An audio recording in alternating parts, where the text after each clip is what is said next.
I'm here with Jose Der, who is the founder of the company. He's going through the process to measure for these custom boots. Can you explain in detail what this process is? I take the measure for the wrist stick.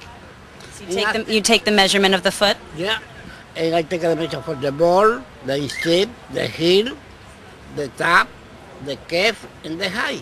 And I make it perfect boot for your leg. Yes, a perfect custom fit boot. Yes, and do you also do low boots as well as tall boots? I make a low boot, I make a zipper elastic. That is here. Yes. Regular shoe. Okay. This is Western boot. Western boots, regular shoes, low paddock boots, everything. Yes, yes. Terrific. And when you have my boot, you have something beautiful in your leg. Believe me, very soft.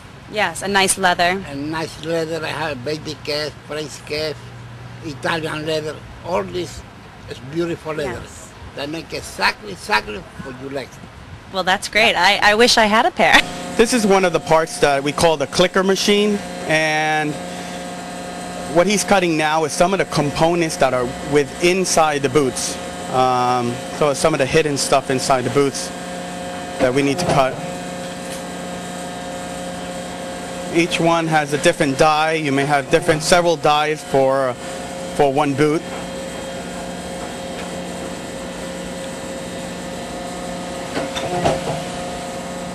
This machine is also used to cut the outer sole. So it's the really thick, heavy soles that you want to get the machine to cut. From there, we'll trim it.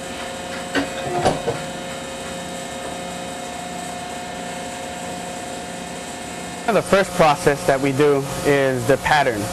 After we created something like a foot molding of the person's dimension foot or the toe that they want, the pattern basically is created, and that's taking measurements of every single part of the foot, the ball, the instep, the heel, the calf, the top, the height, depending on what they want.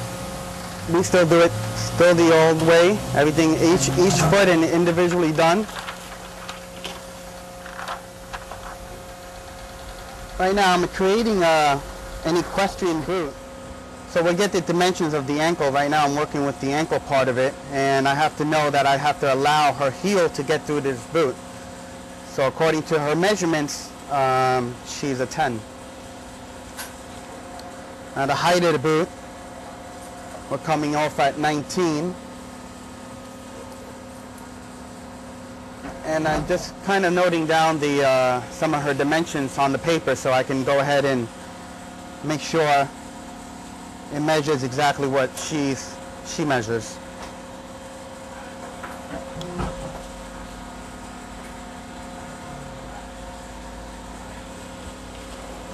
So right now I pinpointed the height, the calf, and the top. And I'm basically going to start cutting out the pattern.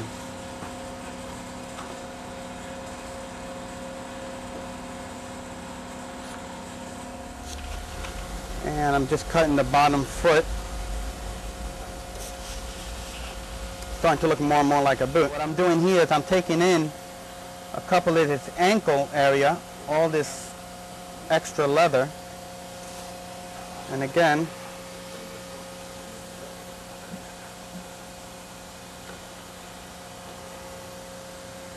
according to her measurements, I'm going to go as close as I can to her ankle without giving her problems.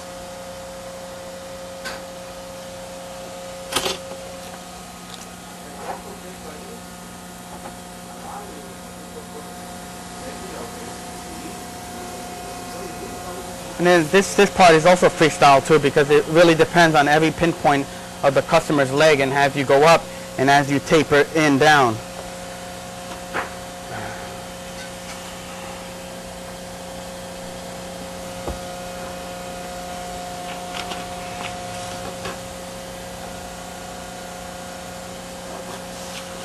And I'm just going to mark in here. The customer wants a cutout. That's what we do with the lining. Every boot has a lining inside the boot. It gives it some reinforcement and it makes it sturdy enough to stay up. So this customer wants what we call a 3/4 line, which is basically your entire boot is lined with whether it's pigskin lining or cow lining, except there's a cutout here on the inner side of the leg that's not lined, making this part softer on the rider's boot so they can feel the horse and the saddle better. They can get a better contact. So basically what we're doing is we're going to do a cutout of the lining right where I mark it. And again, this is something personalized that the customer wanted that we can do, being that it's fully custom.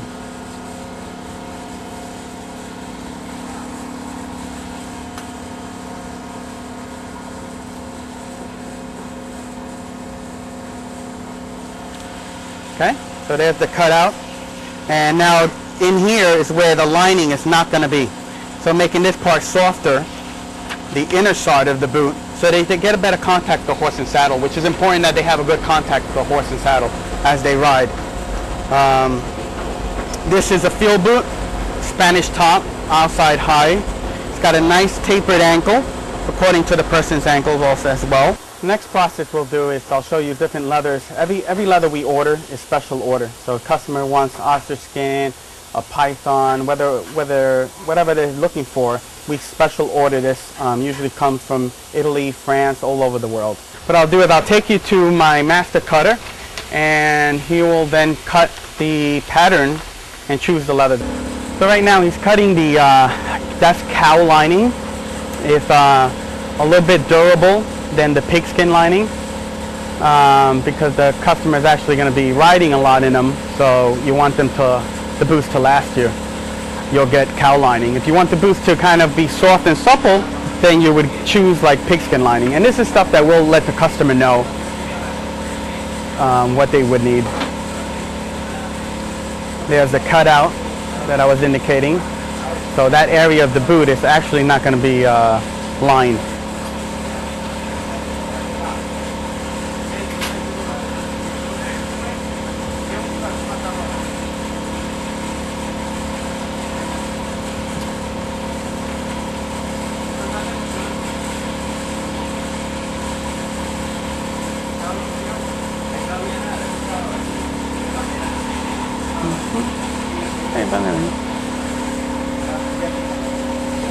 ¿Tú vas a ir para allá? ¿Tú vas a ir para allá? Oh, yeah? Oh, okay.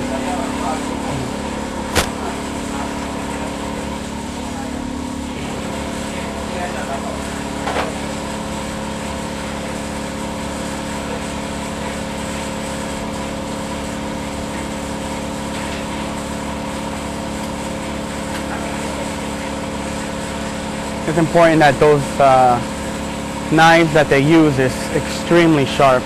I mean, it could cut through almost any thickness of leather. And you want to make sure it's sharp enough because it's got to do a clean cut.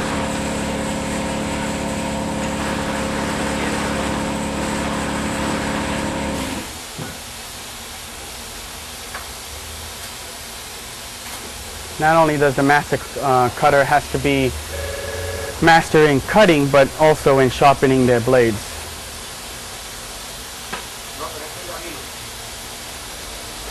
So now he's going to choose the leather that he already had ordered for the customer.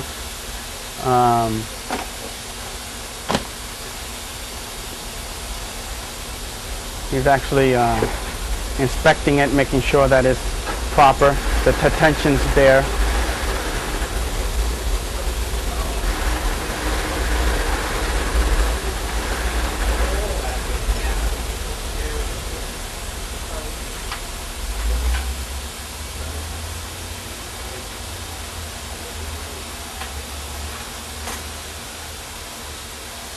Right now he's just prepping the pattern for its next stage, and that's cutting the upper or the leather.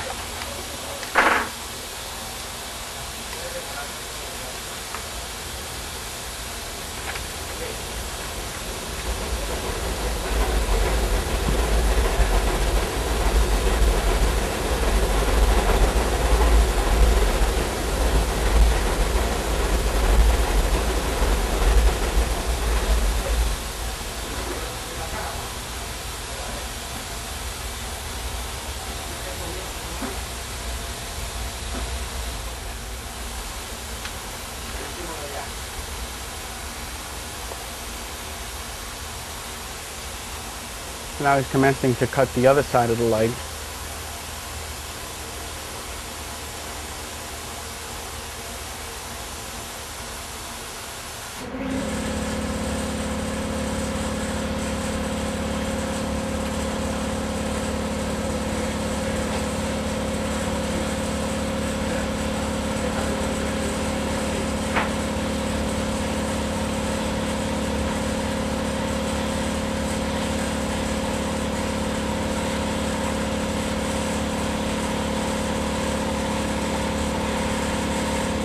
Now once that's all completed,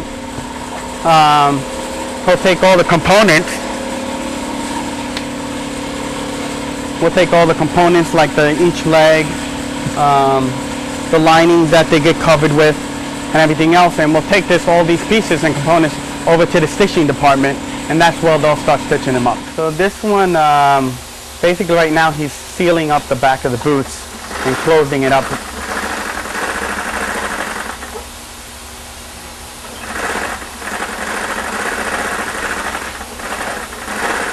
This machine's called the zigzag machine. It basically closes the back of the boots just before we put the back strap on.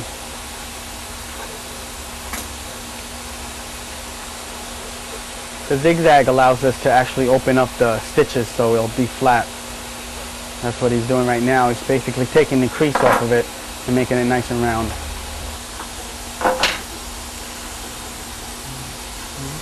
This is the process where they'll put the back strap on it to cover up the zigzag and to give the boot a back support.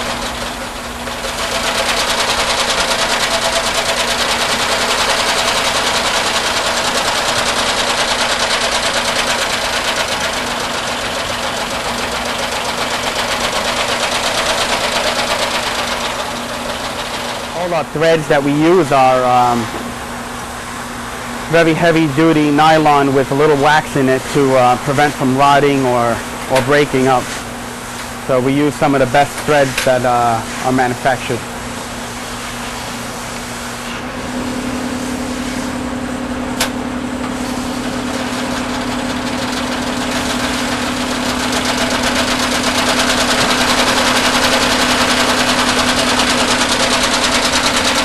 The needle that he uses also are diamond head needles, strong enough to go through all that leather and the layers of leather. Some of the other components that we'll put is the heel part of it.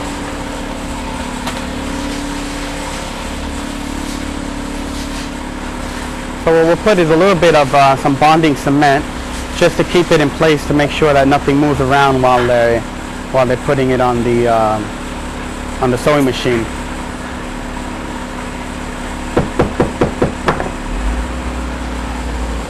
Now on this boot right here, this heel part, there's a lot of different shapes. This actually shape is called a low counter. It's designed to give the person's ankle more flexibility. So this boot can actually be more flexible in the ankle area, as you'll see on the boots.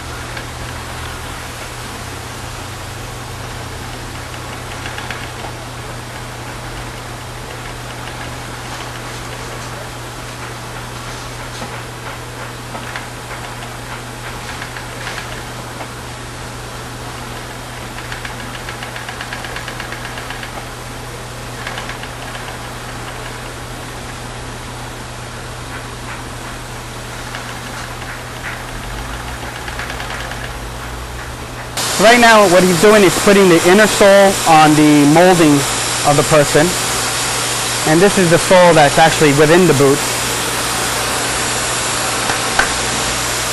And again, everything is leather. This is full leather insoles.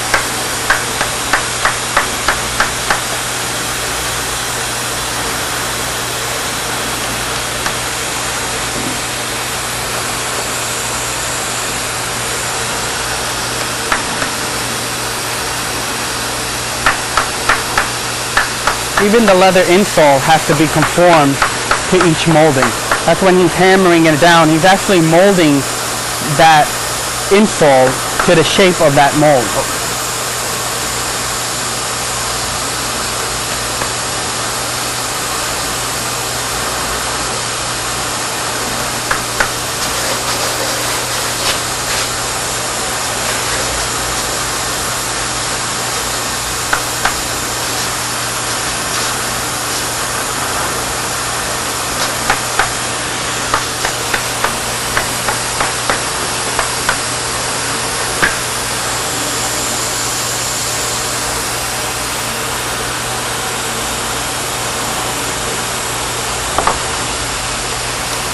Again, every knife has to be as sharp as you can imagine. One of the most sharpest knives out there. I mean, this is pretty heavy duty leather he's cutting here. I'm going to say it's about 6 ounce, all raw hide.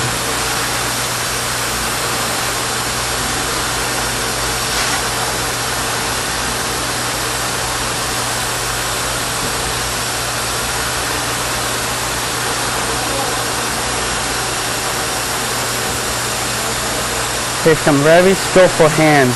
Everything really needs to be precise and up close to the molding.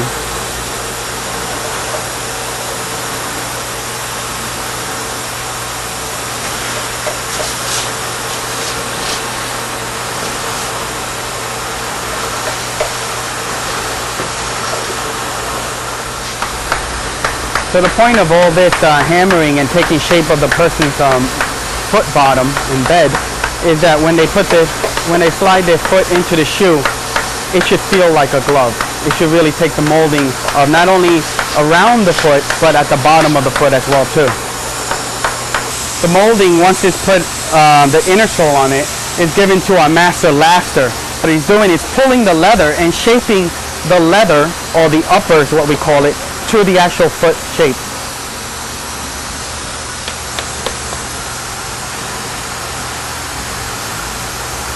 A lot of the techniques, I don't know if you noticed that he put some nails in his mouth. He's actually taking those sharp nails out of his mouth.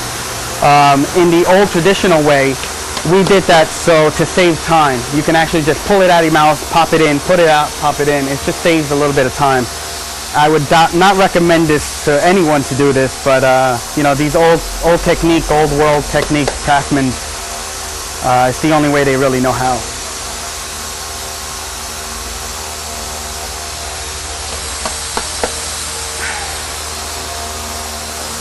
Now this is some of the nails that they use on it, and you can see it close. It's got a really sharp, almost blade-like nail, and that's so it goes easily into the leather. And you can see it really poked me right there without even trying. It's so sharp.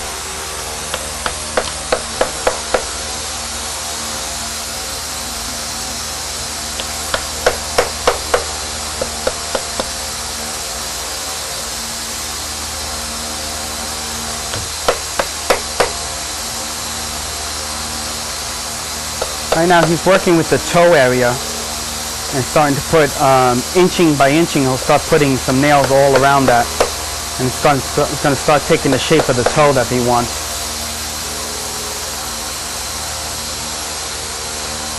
Even the pulling of the leather, what he's doing when he pulls the leather, you really have to know how to pull. Each different leather has a different tendency to stretch.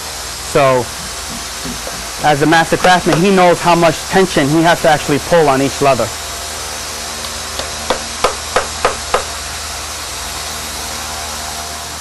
As you can see, the toe is starting to take shape, and what he's going to do is he's going to end up now taking this part and making this part take shape of it, but this is coming along really nice.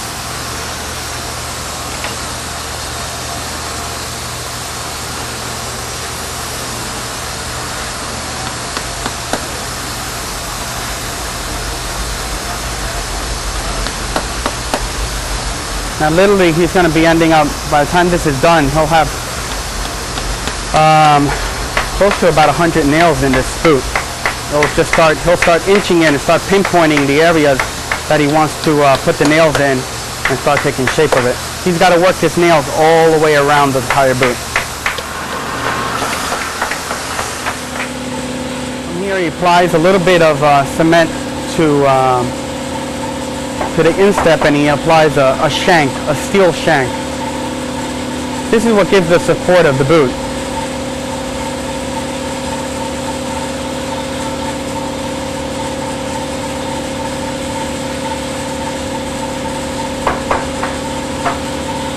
Now this is special leather cement.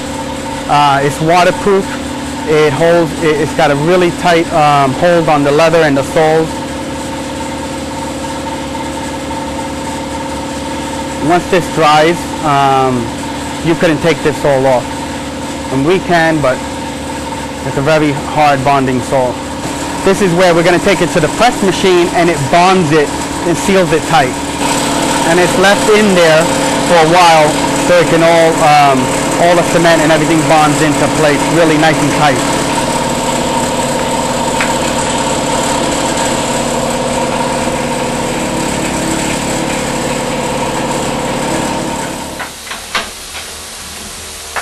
Bonded the soles onto this. This is pretty much in there forever. Once they do that, what he's going to do is he's going to trim this now. He's going to take a special blade, a machine that just gets it really nice and tight and close.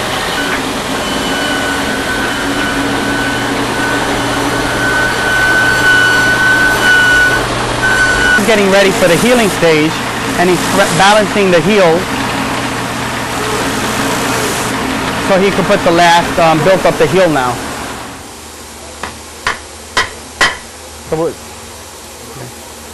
So now what he's doing is he's going to put some nails that'll be permanently in there, and this is what holds the basically heel onto place. Okay.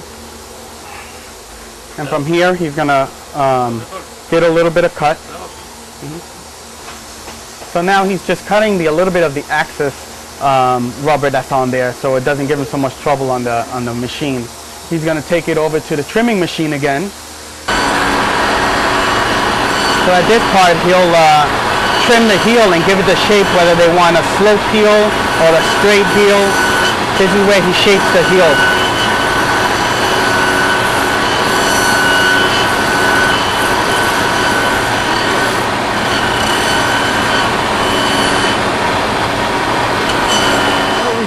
We're at the blocking stage of the boot. This is where we mold the leg and we soak it in a chemical that opens up the pores of the leather and softens it up, ready for a molding stage. This is what we call the blockers. In this area, just like what we did with the last thing, we molded the foot. Now we're going to take the shape of the person's calf and the top and the leg, and we're going to make the boot the same shape. This is an old world technique. That's still, it's probably the most accurate and best way to take the person's shape and to get the dimensions they need.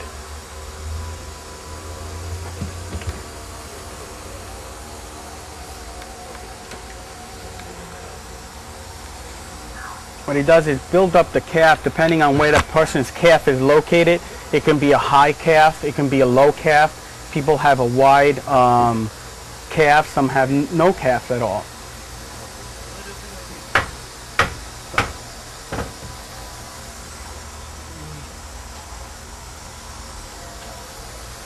And what ends up happening is he'll end up building up the boot and keep on hammering and down until he finds the number that he's seeking. And you can see the leg is starting to form in the shape of the person's foot.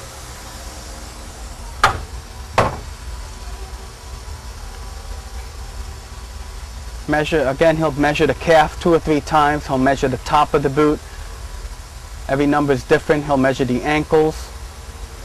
He's got to make sure that the boot measures exactly what the person's leg measures. Finishing stages, where it's the inspecting and the dyeing. This is where we put the dressing and the polish on the finished coating of the boots after they come out and molded. We'll put some conditioning on the boots so they can be conditioned. Depending on what they're going to use it for, we might waterproof it. He'll inspect it for any kind of defects or any kind of anything that's not supposed to be there. He'll take one by one and really give it a thorough check. He's making sure that he gives it the last polish just before he packs it up to go to the customer. This is our ostrich skin that I was talking to about last time. Beautiful ostrich skin. This is our what we call our zipper elastic joffers.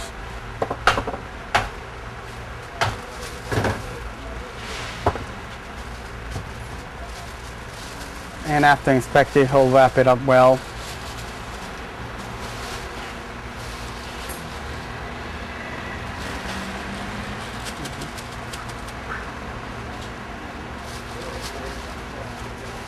Now he also cares very much about these boots.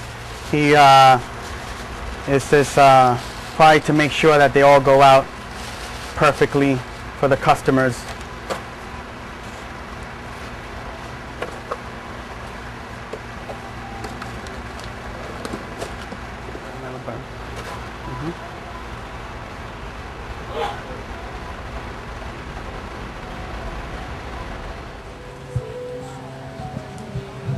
Now the lubricant, is that to help it stretch out a little bit? This is going to help it break in a little bit easier. Since they're new boots, they kind of got to have that break-in process. So you're hitting the spots that really need to be broken like in. focusing on the ankles.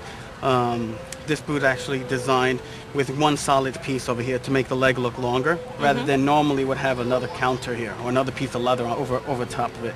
So and then also it's made with a low counter in the back part, so it's a softer, more flexible ankle, basically.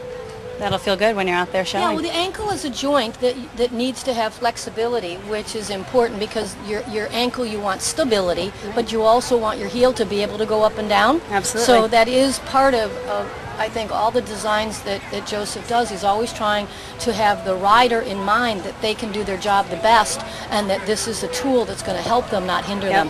It's definitely where your strength comes from and your support, so it's important. Absolutely. Your equipment is really what makes you successful.